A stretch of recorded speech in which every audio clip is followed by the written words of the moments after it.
This video is going to cover Justicialist truths number 12 and 13. Number 12 is that in the new Argentina, the only privileged class will be children, or I should say privileged ones is the direct wording, will be the children.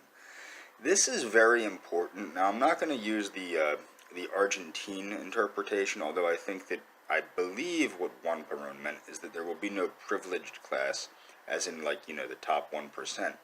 In the United States, this can be extended to mean affirmative action type things.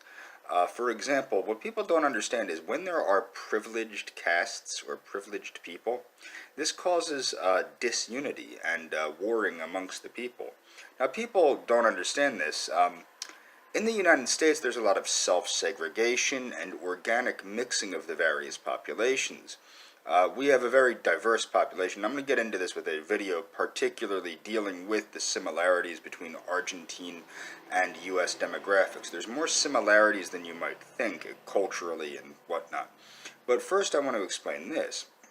The problem with the privileged castes is this.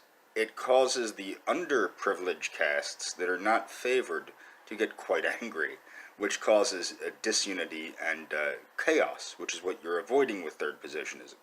Third positionism is order over chaos. Now, number 13, it states that a government with no doctrine is like a body without a soul. Therefore, justicialism is its own economic, social, and political doctrine. Okay, this is very important.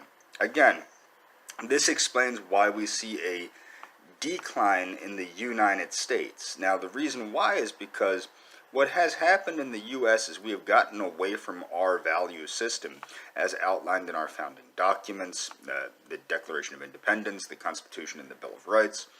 But we have also gotten away from our cultural values, which enhance the founding documents, of course, but also are separate in and of themselves. There used to be a unique Americana in the United States, and we've gotten away from that in favor of the almighty dollar, so to say, and basically a lot of people, such as the United States South, which used to be a hardcore backbone of American value, has now basically become Zionified through evangelical Christianity.